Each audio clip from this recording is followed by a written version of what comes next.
There is no shortage of people across all social media platforms criticising Australia. And there are some real issues in Australia that concern a lot of people. A lot of this is legitimate.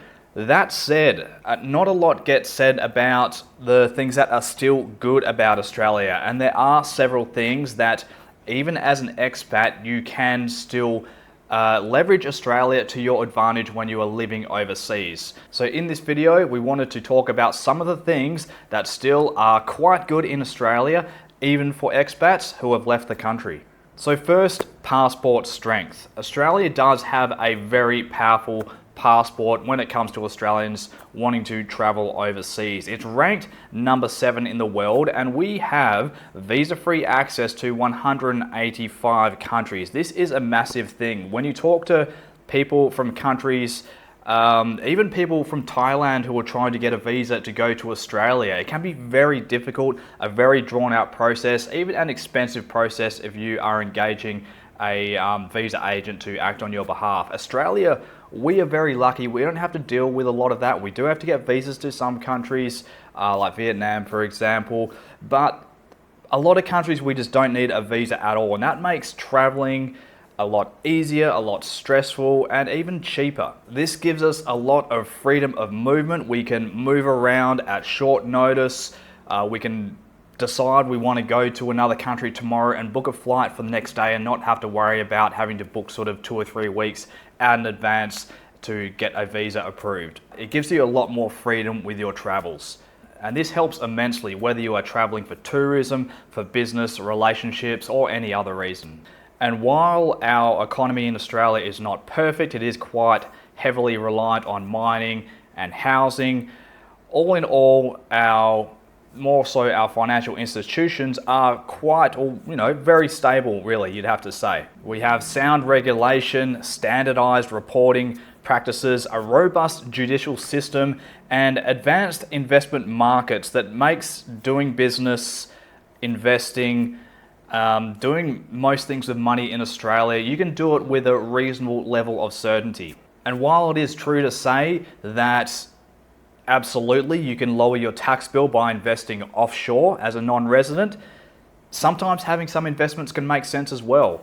You're not going to get a super low tax rate, but you can structure things in a kind of a way where your tax is manageable. More so if that's something that you're like a cost of business, you're prepared to wear in order to invest in a familiar market, being the Australian market. Our banks are very stable. Again, you could say that the banks have a bit of a over-reliance on the housing market. For example, I think one of the biggest earners for Commonwealth Bank and most of the big banks is writing up loans on domestic housing. That's where they make most of their money. So there is a big exposure there. But all in all, the financial system is pretty stable. We also have the financial claims scheme where our deposits in our banks in Australia are guaranteed up to a level of $250,000. It's insured by the government. So Australia still can be a very good place to park money if you want to put it in a bank. And we will talk a little bit more about tax treaties later in this video, but a lot of tax treaties actually allow you to pay just 10% tax on bank interest for non-residents in Australia. So not only can it be a nice, stable and familiar market to park your money, you also get the $250,000 insurance scheme, and you can get a relatively low tax rate on bank interest. International reputation. Generally speaking, amongst sort of just everyday people, when you're traveling and talking to people overseas, Australians have a very good reputation overseas. We're not really known for being an overly political country. When most people think about Australia, they think about kangaroos and things like that, and the nice beaches and the nice weather. We are generally liked as a people overseas, and that goes a long way when you are traveling. Because while some countries can have a bit of a bad reputation when they're traveling overseas, that doesn't generally affect Australians. And that can make some day-to-day interactions with people when you're moving around different countries a little bit more pleasant.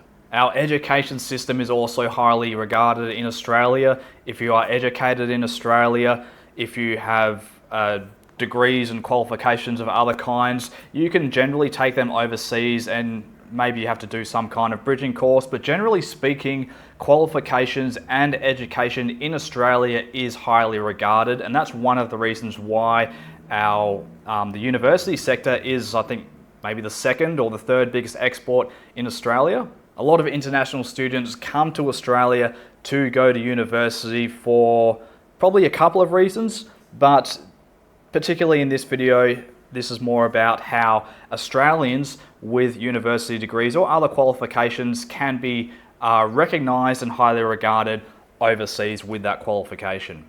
Next up is remote working and business opportunities. Australia has one of the highest median wages on the planet. We do get paid a lot in Australia. Our cost of living is also very high, but if you're able to take that income with you and go to another country where the cost of living isn't so high, you automatically have a massive advantage on an international level of how you can change your lifestyle. All of a sudden, you can either upgrade your lifestyle or you can keep your lifestyle about the same and just bank the savings and invest those savings and really get ahead. This is a huge advantage that we have as Australians going overseas if we are able to continue earning a relatively normal level of Australian income. Further to this, remote work has become a lot more open in the last several years. It is now a lot easier to remotely work for an Australian company and live in Thailand as an example. So in the past where it was a bit more difficult to do this kind of thing, a lot of people would have to start a business or whatever. It has opened up a lot more to people who just work regular jobs. And if you are in business, if you're able to keep servicing customers and clients in Australia and charge Australian rates for your services, but you're living in somewhere like Indonesia or Malaysia, your life is going to be a lot easier. You're going to be a lot more financially advanced after doing this kind of setup for a few years compared to if you just stayed in Australia and paid Australian costs for everything you were doing. Australia has an extensive network of international double taxation agreements. And while for anyone who's ever opened up one of these documents and tried to make sense of it is not always easy, they can be a bit vague and hard to make sense of, it is still good that we have these agreements in place. It does take out a lot of the uncertainty.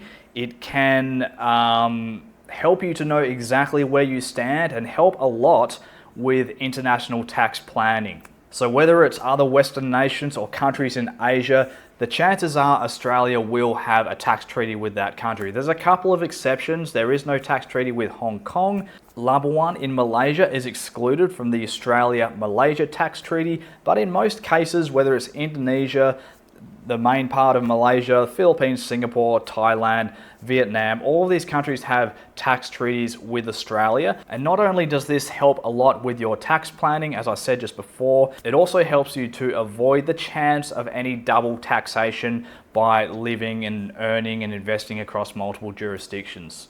Australia has a very well-developed social safety net.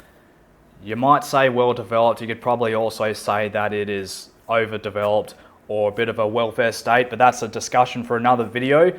That said, these services are available to Australians, and even as a non-resident, it's going to be a period of time before you get cut off from the Medicare system. So you can come back to Australia and still get Medicare, even as a non-resident, usually for a period of up to 5 years. Even when they do cut you off, if you have a serious health event and you feel it's just better to go home and get on the public system, you can come back at any time and re-establish yourself on the Medicare system. Just because you leave doesn't mean you're going to be cut off forever. These, as a citizen, these services and the social safety net in general is pretty much available to you always if you choose to come back. On top of that, you got the pension, you got childcare subsidies, you got family tax benefits, you got all kinds of things, the NDIS. There really is a huge amount of welfare available in Australia. How sustainable this is going into the future is another matter, but that all said, the purpose of this talking point here is that just to be aware that this can work in your favor as well. It's always good to know that if things get really bad, then you can come home and then jump back into the social safety net, at least until you get back on your feet again. Because as you know, when you travel to a lot of countries, particularly when you're outside of the advanced Western countries, like traveling in Asia, for example, the social safety net is nowhere near as big as it is in Australia or many other Western and advanced countries. So all in all, Australia certainly does have its issues. It's not perfect, no country is.